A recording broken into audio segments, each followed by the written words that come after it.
On 1/14/2016 at 3:31 p.m., the Waterford Police Department responded to what was initially reported by our dispatch center as a one-car motor vehicle accident on Route 32 northbound in the area of Scotch Cap Road in the Quaker Hill section of Waterford, Connecticut. I take care of much of the social media for our department. And hearing on the radio the report of a one-car accident and knowing the traffic problems that are caused roughly around this time, 3:31 p.m. on Route 32, that accidents can cause, I made a Facebook post that stated there was a one-car accident and to avoid that area.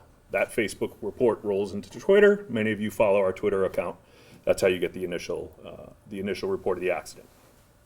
Several Waterford police officers and a sergeant, the sergeant is on our accident investigation team, responded to the accident scene. Upon arrival, the officers found that the accident was in fact a two-car accident. The next day, the Waterford Police Department released a press release that clarified the two-car accident. Our at-scene investigation showed the following. A car being driven by Senator Andrew Maynard was operating southbound on Route 32. A car being driven by a second operator was driving northbound on Route 32 in the area of Scotch Cap Road. Senator Maynard's vehicle hit the middle divider, or Jersey barrier, just before Scotch Cap Road's intersection, then crossed through the intersection, entering the northbound lanes of Route 32.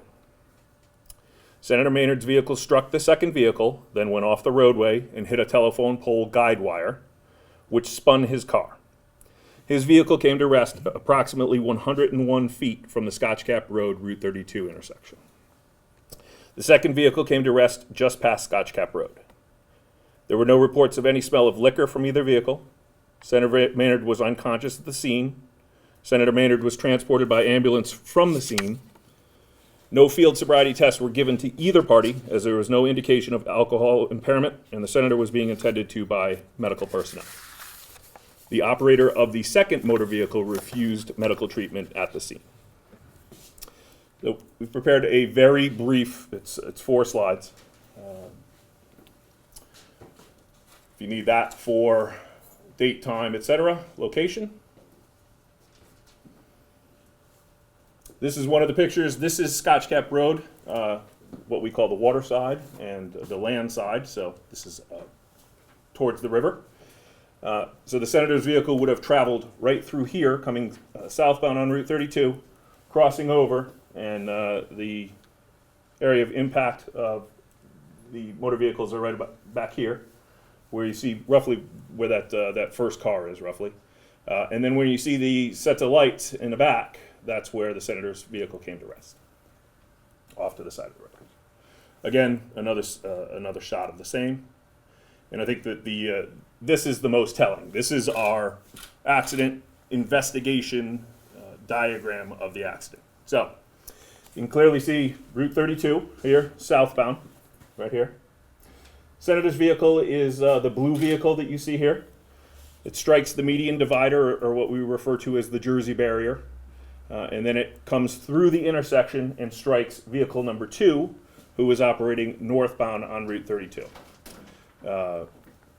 Vehicle number 1 crashes into a curb and a guardrail. Vehicle number 1 then strikes a telephone pole support wire. Vehicle 1 then strikes a tree and is spun around, resting here. Vehicle 2 then goes up just north of Scotch Cap Road and pulls to the side. Y'all have film of that?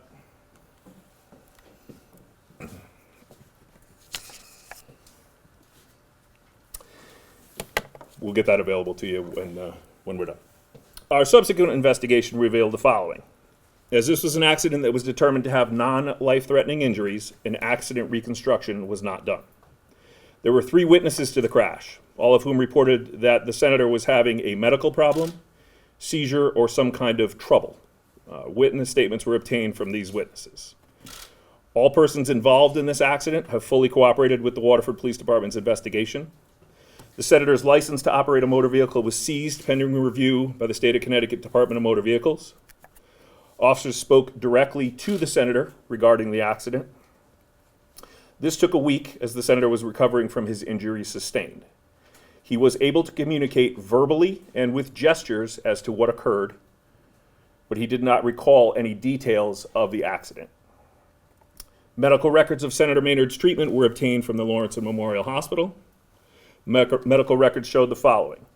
Senator Maynard suffered a, quote, breakthrough seizure at the time of the accident. No alcohol was present in the senator's blood, and no drugs were listed. The accident investigation was sent to the New London County State's Attorney's Office for review. After their review, the State's Attorney's Office concurred with the Waterford Police Department's finding. As the at-fault party in this accident, Senator Maynard suffered a medical issue that caused the accident. The Waterford Police Department will not be charging the senator. The accident investigation was lengthy. This is a typical two-car motor vehicle accident for the Waterford Police Department, with or without injury.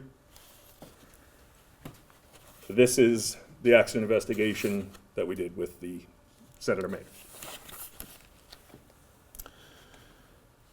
Obviously, that's due to the political ramifications, the public scrutiny, et cetera, that exist.